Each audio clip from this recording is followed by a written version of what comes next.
Oduu gammachiisaa jiraattota magaalaa Ararii fi naannawaa ishee akkasumas jaalattoota aartii Oromoo maraa kitaabni mata dureen isaa Gaaddiduu Gaaddisaa jedhu kan ogeessa fayyaa jabeessaa galootiin barreeffame gaafa guyyaa 7/7/2011 kan lakkoofsa Abashaatti sanbata yookaan sabtii ganama sa'aatii 2 irraa eegaluun magaalaa Harar galma Calanqoo Marreessaatti bifa adda ta'een ni eebbifama.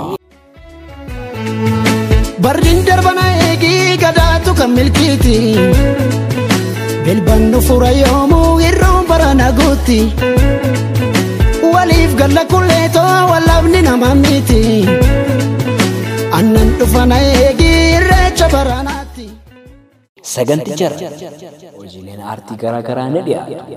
Isaan keessaa walaloowwan erga jajjabduu qaban walaloowwan Oromiyaa kutaa adda addaa dhufanii ni dhiyaata. Tiyaatirri ajaa'ibaa miseensota baandii caffee gadaatiin ni agarsiifama. Mirrisni qeerroodhaan ni dhiyaata. Geerarsi aadaan ni geerarama. Seenaan kitaabichaa fi barreessaan ni seeneffama.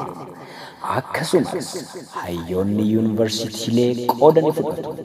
Dabalata weellistoonni gameeyyiidhaan sirboonni aadaaf ammayyaas bashbashni jenna. Weellisaa Falmataa Roorroo. Burqaan kuufaa ganne eblaa fi agayyaa hanga mandihee abdachiisee biyyaa urreetti agooge halkanii fi guyyaa. Weellistuu Malika Hamad.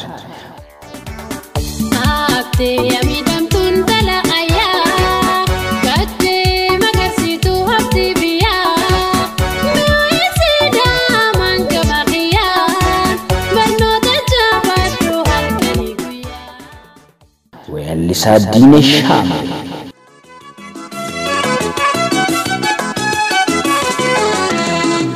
Jadi menara altera ko arra turanu makmakti inamne mangkutura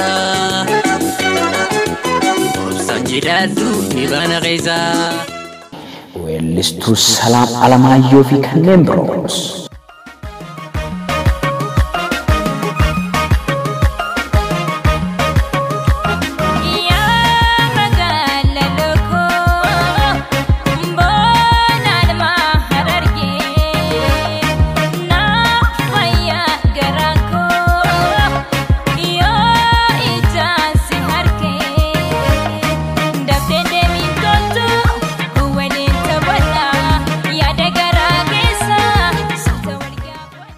Kitaaba Gaaddiduu Gaaddisaa adda kan isa taasisu seenaa dhugaa irratti kan hundaa'e ta'uusaa haala yeroo keessa jirru sirriitti kan ibsu dhugaa qabsoo Oromoo kan of keessatti hammate godinaalee Oromiyaa 7 keessa kan marmaaruu fi kan ittiin wal isin barsiisu ta'uu isaati.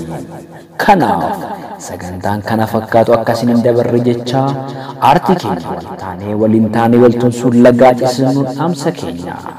Gaaddiduu Gaaddisaa tikkeentii seensaa gurguramaa kan jiru yoo ta'u inni xiqqaan qarshii 20 VIPdhaaf qarshii 500 dabalataan tikkeettiin qarshii 50 fi 100 akka jiru isin yaadachiisna. Gaaddiduu Gaaddisaa bohaartii gaarii.